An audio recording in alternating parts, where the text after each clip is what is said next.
Ladies and gents, today I've got a special interview for you. I actually was able to locate one of the participants on Mr. Beast Games, who was medically evacuated from the game. And he is coming to share his story and talk all about his experience in this entire journey that he had, from getting the call to flying to Las Vegas to going through the process of getting into the stadium and all of the things that they put them through mentally and physically. And you guys, if I'm honest, it's pretty shocking. One of the things I said in my last video is that this type of stuff is expected, maybe some dangerous elements, some physical strain, some mental strain, that's expected with reality television. But when there's negligence involved, that's when things cross the line. So I want you guys to listen to this interview and keep in mind what we're looking for is negligence. Again, I'm not here trying to just punch Mr. Beast in the face every time I make a video about him, but there are very important things to take away as you're growing your channels. If you're a business owner, as you're thinking about content, what are the things that could get you into trouble? Make sure you avoid those. So with that said, let's get into it. All right, you guys, I am here with one of the participants in Mr. Beast Games, the big giant reality show that he was doing for Amazon Prime. Apparently, there were 2,000 people selected out of all of the contestants, which is actually something that wasn't ultimately disclosed in the beginning. Originally, most people thought it was going to be 1,000, and then surprise, surprise, 2,000 people are ultimately selected. They fly to Las Vegas to participate in this. I'm not going to use this guy's name. We're going to call him Bob. Bob, tell us your experience. What was it like? Let's break it down from the beginning. So you applied when, and then how did they notify you? Walk us through that process. Sure, yeah. I applied 2 or 3 months before the event happened. I had applied for another reality TV show, so that casting agent sent me an email and invited me. I created a video story and was accepted probably about a month later. How did they get a hold of you to let you know you were on the show? Like, what was that like? Did they call you, or did they send you an email, or what? It was a very long process, a lot of different background checks and, forms to fill out and medical documentation. I mean, it was like 7 or 8 different rounds from calls to emails. But the actual notification that I got on the show was an email. Okay, awesome. So you get this notification, you're super stoked. Did they pay to fly you to Las Vegas, or was that, how did that work? Yeah, they paid for all the flights and hotels. Okay. And then what were some of the things you were supposed to bring with you? How did that process work? Because I know part of the allegations that Mr. Beast is facing right now is that people were supposed to bring their medicine and put it in bags, and then it was going to be distributed. So were those instructions crystal clear? They were very crystal clear and, sent out in triplicates. You basically had to have a bag for your underwear. You had to have a bag for your socks. And if you had medications, you had to bring that and clearly label it in a bag. But yeah, these instructions were very clear. In fact, we were not allowed to bring toothpaste or toothbrushes or deodorant, nothing like that. Literally all we could bring is medicine, socks. Yeah, and we had to wear our shoes and pants. Hey, well, I mean, on the plus side, at least you didn't have to check a bag, right? Yeah. I mean, we still, ultimately were there a few days before the event started, so we still had our personal stuff in luggages. But I never got deodorant. I never got they could never find my socks or underwear, so I was just living the dream in dirty underwear. How long were you there for, in the game, without changing your underwear? I was there a little longer than 24 hours. Okay. Not enough time to really work up a stank. Or was it pretty bad? Was it nasty? No, it wasn't that bad. I'm not talking about you specifically. I mean, was it stinky in the room? Was it stinky in the not when I left. It was, I mean, okay. Yeah. I mean, I was reading in the articles, there were some women who weren't allowed to change their tampons or their pads or whatever too. And I'm like, that's just going to get really gross real quick. I was in the medical lines a few times, asking for eye drops or a banana or something. Yeah. And they were, 1, 2, 3 hours long, and people were, needing things like insulin, where you can't wait. They Wow. also were, 5, 10, 12 hours behind in giving out medicines. They're just a very big failure in that. A lot of people are like, hey, you should expect to have a bad time at a game like this. Well, you don't expect people to not get their insulin in time, and that could actually kill someone. Right, right, right. Oh, okay, so I want to back up just a little bit. So you get to Las Vegas, and you get there a couple days early, and then the day that you're supposed to check into the game, what was that like? How long did it take you to get processed, to give them your underwear, any medications you may or may not have had? How long did that process take? So I got there about 1 o'clock, 2 o'clock on Tuesday, and then we had to stay in the hotel, Okay, and the game didn't start till Thursday. So the first night in the hotel, we actually weren't allowed to leave the rooms at all and okay, risk qualification if we left the rooms. The wow. problem is the room service did not work. So it was like 14, 15 hours that day where I never ate once. And this was before the game started. So then the next morning, they're like, hey, you can leave your room just to go eat. So at least we started eating again. Wednesday, everyone was able to eat again. Okay, and then walk me through Thursday. How was registration or check in, and how long was that? Was that pretty bad too? So they made us wear garbage bags over our Beast Game shirts. Okay, So we're in. There was 3 different hotels. We were in one of the 3 hotels. Everyone, the 2,000 people, had garbage bags on, and it was hot. It was yeah. very hot. There's already people sweating and people like kind of fading consciousness and stuff from that alone. And then, for 20, 30 minutes, we were outside in the garbage bags, and it was about 110 that day. So it was silly.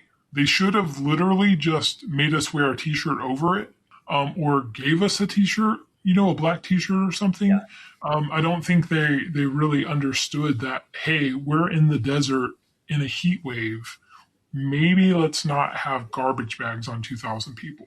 At any point in this, in the early process, were you kind of like regretful for coming, or were you kind of amped that you had this opportunity to be on this show, and you're just like, no, I'm good. I'm just going to kind of dig into it, and it is what it is. I was not. I was actually kind of making fun of some of the people, near me that were really complaining. I saw one girl in tears about to leave before we even got started because of the food situation.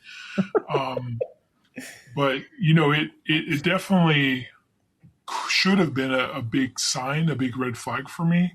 Yeah. I'm just a very you know tenacious person, and we were challenging each other for $5 million.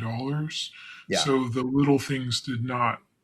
I didn't sweat the little things at all. That's good. Some of the comments that I got on my last video that I posted about this were specifically like, hey, that's what you sign up for. Now, I push back a little bit on that because some of the things in the articles and the videos that I have seen so far on this have indicated like it's not just that it was a game show, but there was actual negligence that was going on from the staff that was creating a more hostile environment and a more dangerous environment, whether it be medically dangerous, physically dangerous, emotionally dangerous. I think people can like handle that. That's part of the show. But like medically and physical danger are things that if you're found negligent, like that could lead to some class action lawsuit. That's going to be bad. When did the problems start for you? When did you first start seeing some like, hey, this actually is pretty jacked up? So by the time we had to meet downstairs at 10 a.m.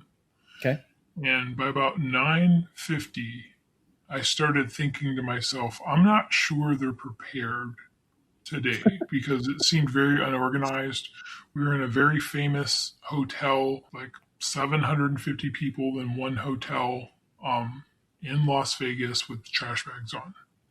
My first thought was maybe they're just trying to do a media publicity stunt here. Yeah. Because like just think about the visual. One lady came up to me and asked me if we were all in a cult, and I told her, "Yeah, we're just waiting on the Kool-Aid to be passed around." That's what I told her. But yeah, and then you say something like Mr. Beast's cult, right? And if they don't know who Mr. Beast is, they're going to think like this is like some Satanist cult. Oh, we weren't allowed to tell anyone who we were with. That would have Oh, probably I been see. I see. immediately. So yeah, I was in that line, and then we bused to another hotel, and Uh-huh. then we were there for like 6 or 7 hours, or I don't know how long we were there. We were there quite a long time, 5, 6 hours. This was on Wednesday Um, or Thursday? this was on Thursday. Okay, Thursday. And then Got they just had us in a room. There it. was Yep. no instructions. They had a little bit of water, not very much, not enough for everyone. And they ended up bringing about maybe 50 lunches for 2,000 people. What was the breakdown there? Was there supposed to be more lunches, or was this part of the game? I think, like, if you really think about it, why did they even bring us to this other hotel? Like, what was the purpose, right? Yeah. Um, I think it was some mind game. I think all of this was intentional. Yeah. I think, putting us in weird different places 3 or 4 different times, making us wait many, many hours every time, not having enough food. Even some executives admitted to me that the lack of food was purposeful to weed out the weak. Okay. Let me ask you this. Now we're going 2 layers deep in Inception. Do you think that there's strategy to having some of this information leaked so that way it will drive more views to Amazon when it comes out? Like, are we feeding into this right now, playing their Oh, game? absolutely. There's no doubt about it. But the only reason I'm doing this is because I want to make sure moving forward, people are a little more safe. I mean, I'm very surprised no one died, to be honest with you, and grateful. But you can't necessarily play with people's medicines. You can't play with people's food intake in the name of a game. And obviously, I would have never went if I would have known, how much they were kind of playing with us, because we were there to compete, not complain. And I don't think most of us even realized how weak we were getting as we weren't eating and weren't eating. Yeah, it's really fascinating.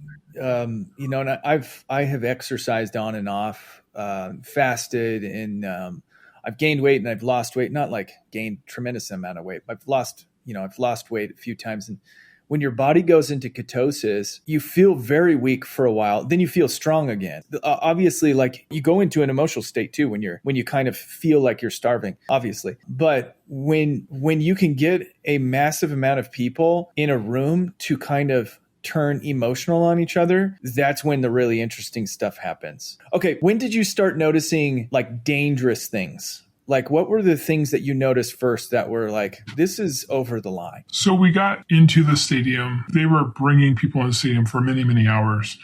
I got there around 3 or 3:30 p.m. It was 10 a.m. when we started this. And literally all we did was sit in a room and go on 2 different buses.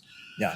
So it was from 10 a.m. to 3:30 before we had our first meal. Our first meal was just about maybe a quarter cup of oatmeal, a hard-boiled egg, and a little bit of vegetables. That was probably 300 to 400 calories max, maybe not even that much. I went and asked for a second meal, and they were like, "No, you can only have one." I knew at that very moment they were playing all kinds of games with us. They were playing games with us in the waiting, which was fine. They were playing games with our food intake, which was fine if, like Nick and Afraid and Survivor, if you had medical teams on staff, but they had no one. They had a psychiatrist, they had no medical staff. So it really, really shocks me that you have 2,000 people, no doctors, and you're limiting food intake. Was there an explanation for why there wasn't medical staff? No. So, okay. And then did you see anybody get hurt? Because I know I saw a bunch of in the article, there were a number of people who were like broken bones and some lady got tackled. Did you witness any of this stuff? Absolutely. I saw 2 people have seizures. I saw 1 grand mal seizure. Whoa. I saw a lady on the first game, which was like a tug of war type game. I saw a lady get trampled by about 40 30 people accidentally because, things were happening so fast. I saw a lady, I didn't see this happen, but I saw the bruises on her neck. The rope kind of accidentally wrapped around her neck. Ooh. And it was attached to 10,000 pounds. And it was just dangerous. It was very dangerous. Yeah. I saw a lot of, people get kind of trampled a little bit. I saw a lot of very muscular, testosterone-driven men being pretty hardcore and, trying to win $5 million. Can you go into more detail? Like, what does hardcore mean? Give you an example. So I work out. Yeah. And I was even told that I may not be strong enough to be on the rope to help with the competition. Okay. I was told that any woman under 5'2" should not be near the rope because the dudes have to do all the work. Yeah. So just a lot of testosterone, a lot of ignorance. Okay. So a lot of like jacked bodybuilder types that are maybe a little bit too roid happy. Yes. Okay, I gotcha. There was an instance where in one of the articles that I read that a young petite girl was tackled by a man. Did you happen to see that or anything like that? That was on the second obstacle, and I was not there at that time. But okay. I do know someone that did happen to, and I have talked to this person. So you were in the program for 24 hours, so you were there until Friday? Is that when you left? Yeah. Yep. Okay. What was sleeping there like? So we get done with the game about 3 a.m. About 3:30 a.m. we had our second dinner. We had a little piece of chicken with no salt or anything. We had water and a little bit of vegetable type stuff. Again, probably not more than 300 to 400 calories maximum. Yeah. And then we go to sleep in the stadium.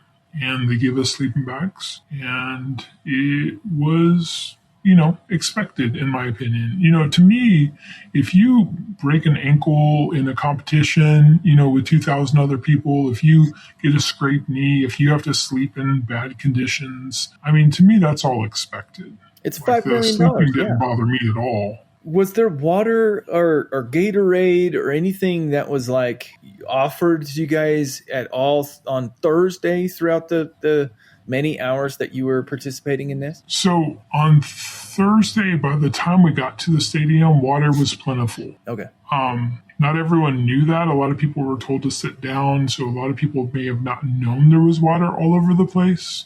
Uh-huh. There was zero Gatorade or zero electrolytes until the middle of the following day. So Friday? Yeah, and anyone saying otherwise was lying. Okay, so how are you feeling come Friday? Because I know, your circumstances, we don't need to go into detail, but you were medically discharged, correct? Yes. How are you feeling on Friday, and kind of break down what led to you being, leaving the game? So about 10 or 11 in the morning that Friday, they still hadn't fed us or anything. I started getting really dizzy, and I went to every employee, the medical team, the people giving out medicine, every single human I could find, and I asked for food. And no one helped me at all. And I don't want to get into all the medical stuff, but let's just say I ended up leaving because I didn't have enough food. That's really all that happened. Okay. All right. And when you talked to these staff, were they nice and helpful, or were they kind of just like, no, we're not giving you? Was it pretty abrupt? There was definitely one or two very nice people. Okay. And the rest of the people were not mean. They were just, we can't do that. We don't know. You can't have that. Again, you have 2,000 people. You probably need a few doctors on staff. I'm very, very, very shocked no one died. Yeah. And of course, the conditions are going to be bad. We all know that. But there were a few things that were kind of over the line. And not having electrolytes, not having food, not having doctors, not being able to dispense the medicines in a timely manner. These things could have actually killed people. Whether you think we all deserved it because we signed up for this or not, I mean, they definitely crossed the line. Yeah, I guess that would be kind of like the thing that I want to wrap with is like, I mean, there were a number of people who were medically evacuated. And again, like that's not uncommon for reality shows, right? There are people who are medically evacuated from The Bachelor. But the biggest difference, in my opinion, and this is kind of what I'm taking from all of this, is that there was serious negligence. And if you have negligence, that kind of nullifies the waivers that you sign, because it's like you're signing a waiver agreeing to the terms of the game show. But if they're doing things that are just dumb, that are going to get people killed, then that kind of nullifies, like I said, it just kind of removes that ability to have like ultimate protection. It's like, I'm going to sign my life away and then somebody there shoots you, right? Like that they're still going to get charged with murder. So yeah, that makes a lot of sense. Looking back on it now, is it something that you'd be like, yeah, I'd do it again? Or would you probably, knowing what you know now, not? I would not, not even a little bit. I mean, there's a reality of let's make money from putting people into bad situations.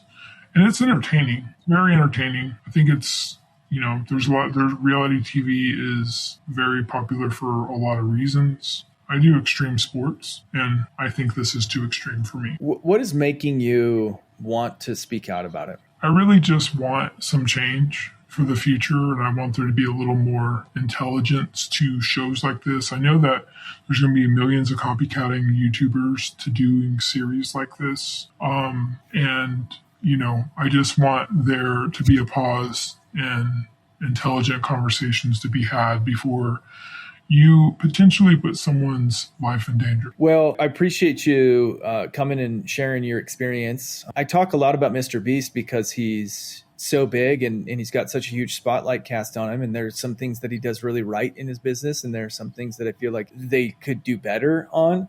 And so as a role model and as a leader on the platform, I feel like it's my responsibility to share the good and the bad and make sure that people who are coming up after him, even if they're like business owners, we have a lot of business owners in our community. Even if they're business owners, they're like, I want to be the Mr. Beast of real estate or whatever. I want to make sure that they're learning from the bad experiences along with the good.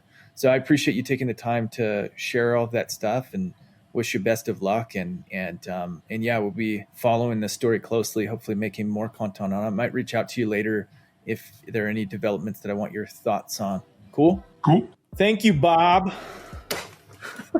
All right, folks, I want to hear from you guys. Leave it in the comments below. Do you think that this is just a reality show game that maybe they could have done a little bit better on some things? Or do you think there's actual negligence? I want to hear from you in the comments below. If you guys want to see the video that I made last week where I break down the article that was kind of outlining all the things that I was talking about in this interview, you can watch that video right here. All right, later.